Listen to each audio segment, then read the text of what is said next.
Hey, what's up, YouTube? It's your old pal Trader Do the Living here. Just hanging out, taking a break from. Been doing a huge reconfigure and rewiring and shift around in the studio. Always a good time. Got things kind of set for part of it of what I want. Got like a nice little my spaceship here. When I'm all done, I'll do a run through, maybe a little studio tour. There's still a lot to do. This section is, I think, set pretty much how I want it to be. I got do this corner over here, which is gonna have mixer and patch bays, and then like the Hydrosynth and Third Wave, and then probably the Base Station 2, and I think the Mini Freak. But yeah, I thought I'd just take a little break. I was kind of just sitting here getting a feel for how I like the setup. This section I think I'm pretty happy with. It's pretty sick little setup here. I don't know if I can, let me turn the camera just a little bit so you can see. So I got the BARP 2600 with the Cobalt expander, which is a little beast of a little combo there. I'm going to use the KeyStep Pro to control and sequence those. I got to pull the Octatrack out of there. I haven't found a spot for the Octatrack yet. That might just go on the main disc. I'm going to try desk. I might try and run that from the patch bay and just have it where I can just sample from everything in there. I don't know. Over here, I got the MPCX with the turntable. But yeah, so I got those. Then I got the Moogs. I got two DFAMs now. So two DFAMs, Labyrinth, Mother, Spectravox, and Subharmonicon with the Voltage Lab 2. So this is kind of my modular area. It's kind of holding me back. Not holding me back, but keeping me from falling into the Eurorack trap, which I've been really thinking about building a Eurorack setup, but I don't know. This is kind of scratching that itch for now. Having these all together, I'm going to start patching in between them and see what I can come up with. I really, really love the Voltage Lab 2. I think it's just an incredible synthesizer. Brilliant. I know I talked about it a little bit before. I'll be doing some more videos with that. As well as I know I got a video I started on that I'm going to finish with the Cobalt expander and just how badass that thing is. I mean, the sound on it. But yeah, then I've got the Perkins HD01 has joined into the party, which has been on my short list for a long time. I know I said I didn't want to add anything more into the studio, but there's a few things that I've been wanting that were kind of dream items for a while, and the HD01 Perkins was definitely one of those. And then I've got my little Electron set up. Syntact is the main one that I'm into. This is the OG Digitone and Digitact. I probably will, over this next year, be updating to the Digitone 2 and the Digitact 2, possibly. Definitely probably the Digitone 2. I don't know if I'll get rid of these or if I'll pass them to my kids or whatnot. I'm not sure. I haven't thought it through. But got the rack down here. Going with the mixer. Got the sends and returns going through all the effects units. That I got wired. I need to just hook these up to the mixer. It's been a 2-day, 3-day affair now of doing all this. So, and I'll set stuff up and then realize I want to change it. And it's always an evolving thing, isn't it? With your studio, it seems like it's just always a work in progress. But then I love this setup here. The Moog Muse has joined the fam. Had about a day and a half with it. I've spent some time. That's actually one of the only things that's hooked up. keep taking breaks to play on that. There'll definitely be some videos upcoming with some stuff on that. I'm still learning it, figuring out, just going through some of the presets and tweaking things and getting to know things. It's pretty deep, but so far it's just wow. Sounds incredible. Yeah, really, really happy that I picked up a Muse. That's pretty much going to be it for a while. I didn't want to add a bunch of stuff. I've taken a lot out. I just cannot. I have too many synthesizers, drum machines, samplers, etc. that I can't have them all in this space that I want. I don't want to expand out. I like having the areas to my records and the stereo and having, I don't want this whole room to just be gear all over. So I've taken quite a few things out. I took out the AN1X, I took out the Quasimidi Sirius, the Roland SH32, the ASRX Pro, and a bunch of other stuff. There's some stuff that I probably will think about selling here. I still have the MPC-1 for some reason. My daughter was using it a little bit, but she's kind of gotten more into the 404 MK2, the Roland 404. She likes that one. But yeah, I think I'm done for the moment. The Third Wave and the Muse alone with the Perkins those are giant additions to my setup and to the sound of the music I plan on doing. On that note, I have some new tracks that I was working on before this big shift around and before some of this gear coming in for an album that I plan on putting out. I know I was going to put out some of the other music over the last few years in a record, and I started to do that, and then I realized that I kind of am past those songs. I feel like I'm glad, I'm happy. There's videos for almost all of them up on YouTube, and I like that stuff. But the new direction I'm going is a little different. Still a lot of the same techniques and flavor of what Traitor to the Living is, but it's the new stuff I'm happier with, and I think there might be a couple of the songs of the stuff that I've done the last few years that might end up on the record, but I'd like it to be just all new material.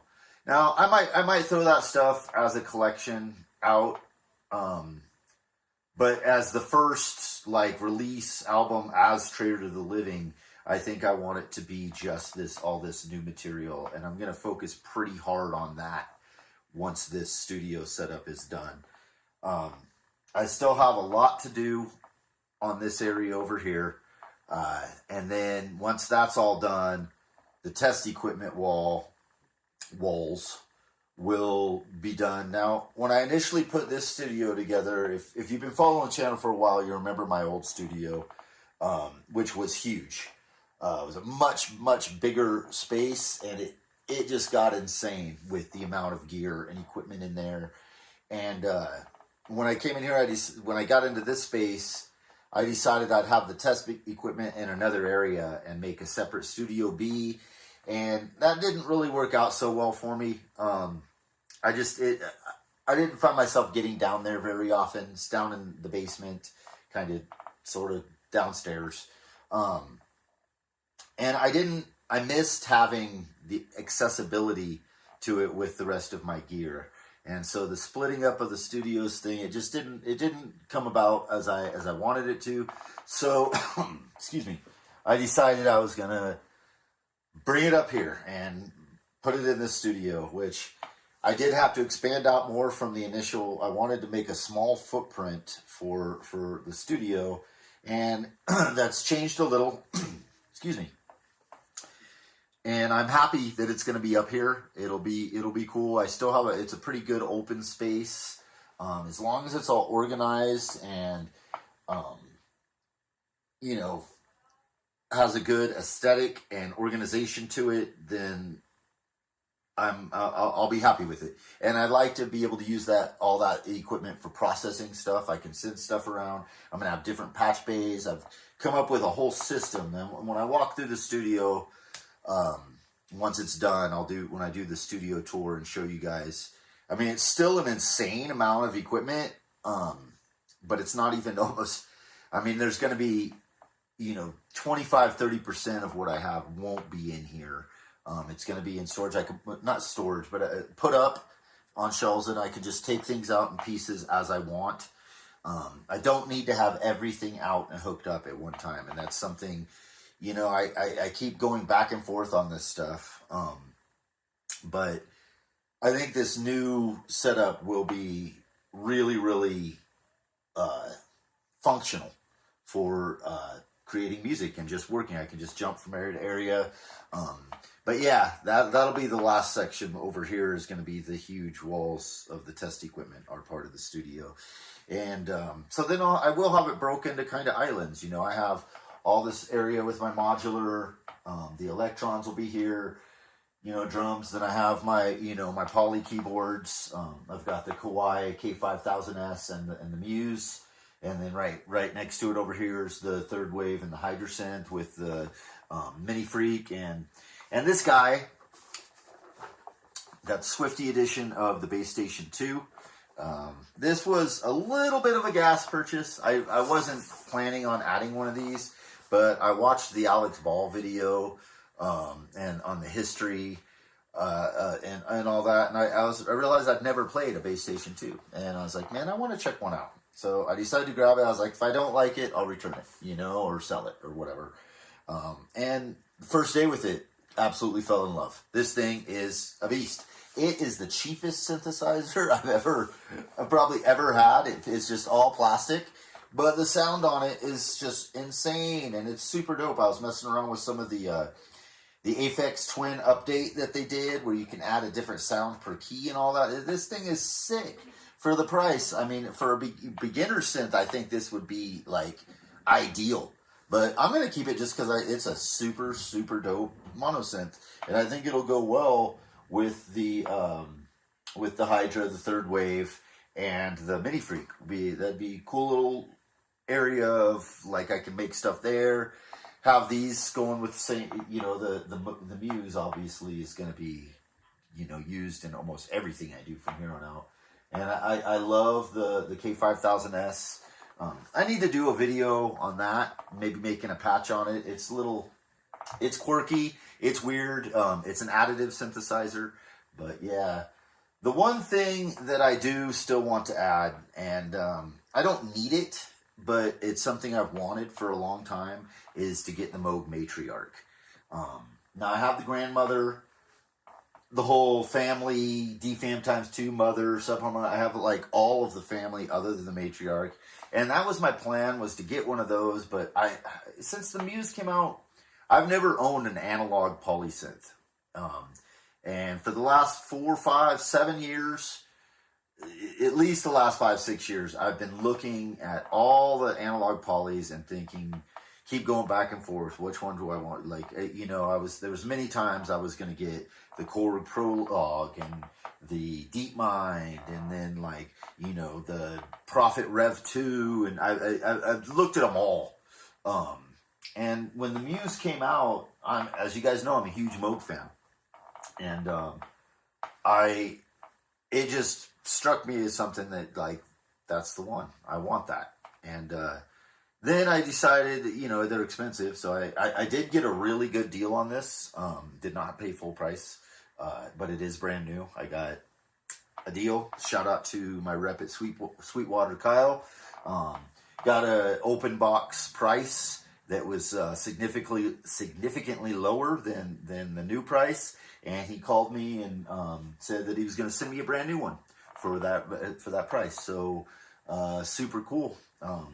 So I feel like I got a pretty good deal. I feel pretty happy about that. And my God, does it sound amazing. I mean, so lush, and the pads and stuff on it. I can't wait to start making some patches and stuff on it. But anyway, lost my train of thought. So yeah, the Matriarch, I decided to go for the Muse instead.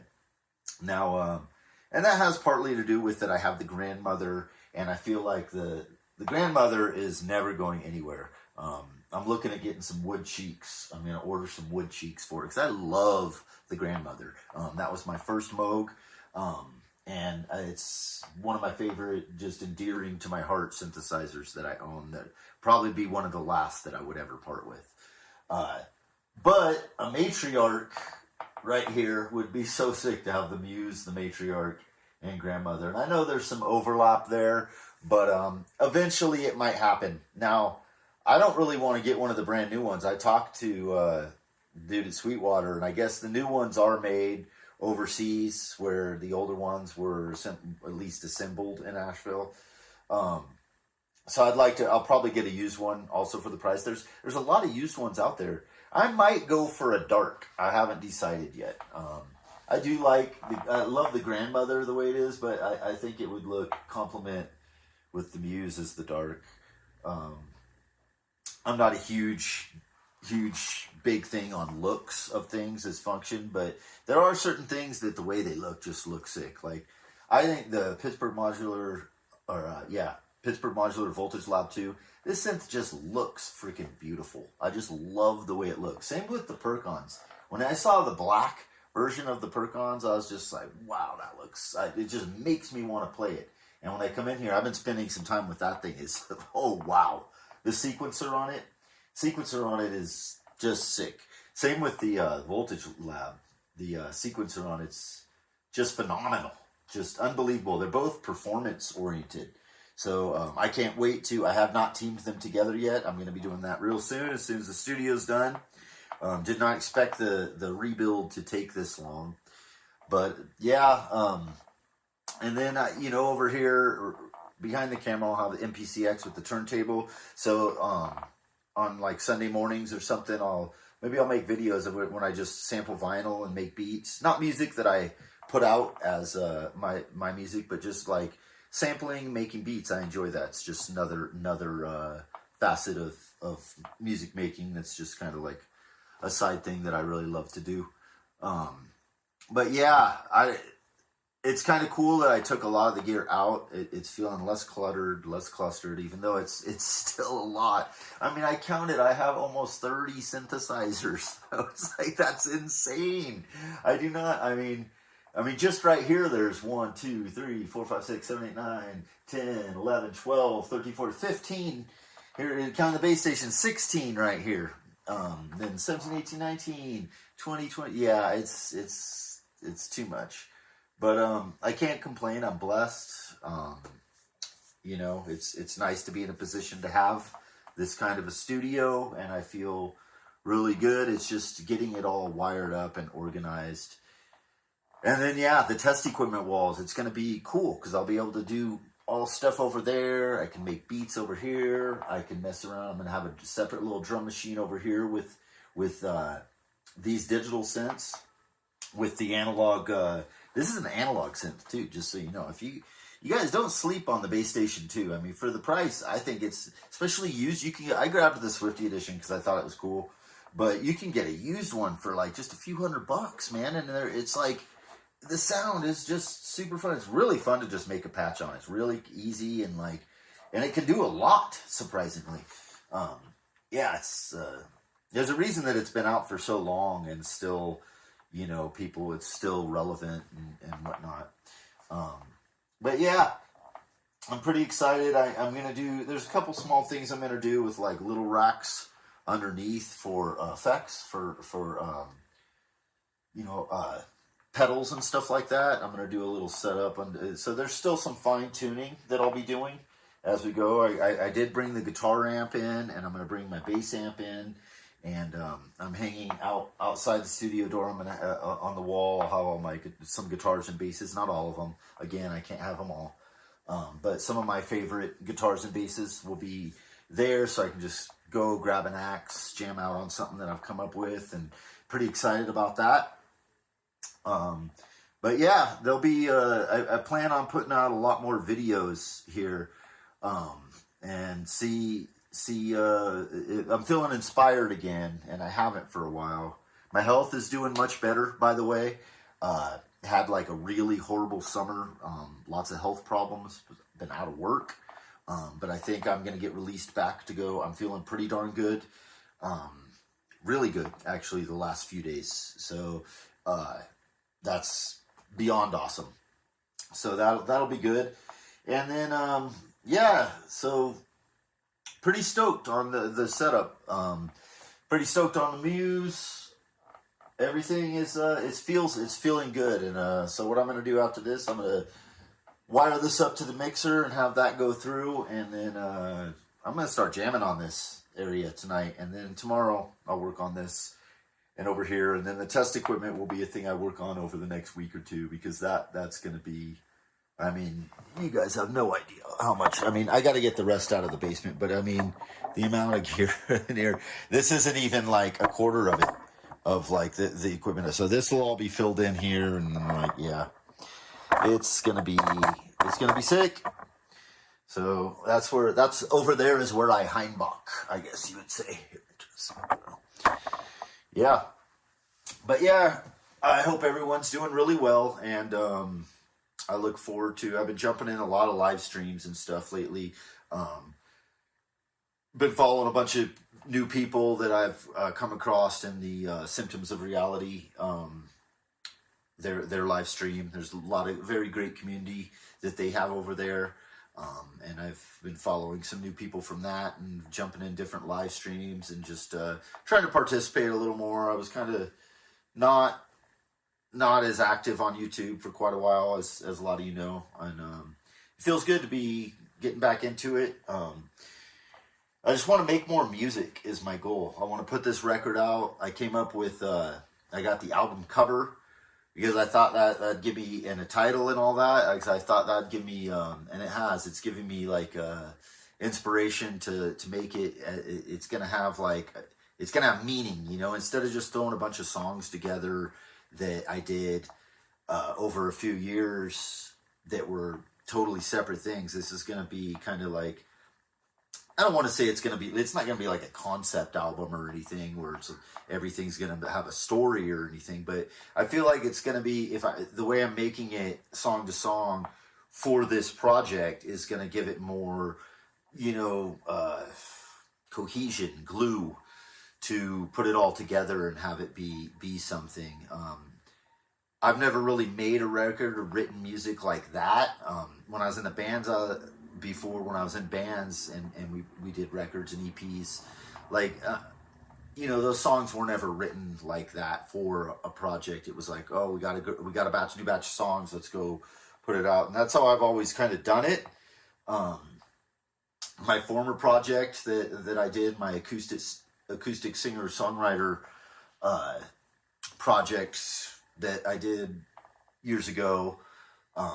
I did a lot of music under that. I don't want to mention that right now because the name of it, because I don't want you guys to. The recordings are kind of embarrassing. It's when I was younger, and like maybe someday I'll share some of that stuff. But I did a lot of music under that moniker and put a lot of stuff out, and it's online. I just have moved on past that stuff. I still play guitar and write songs on guitar a lot. In fact, a lot of the music that I make, even the stuff, the hardcore electronic stuff, a lot of it will start on the acoustic guitar, like the initial seeds of ideas and stuff. I usually sit with the acoustic. Any time I have like a morning or something, like with my coffee, before I fire up my machines, a lot of times I just pull up my Ovation acoustic and just start jamming out a little bit. It's just like always been like a meditation type process thing I've been doing since I was very young. Yeah, anyhow, I've been rambling. This is probably way, way long. Jeez. Well, I appreciate anybody who stuck around and watched. Remember, PMA all day, every day.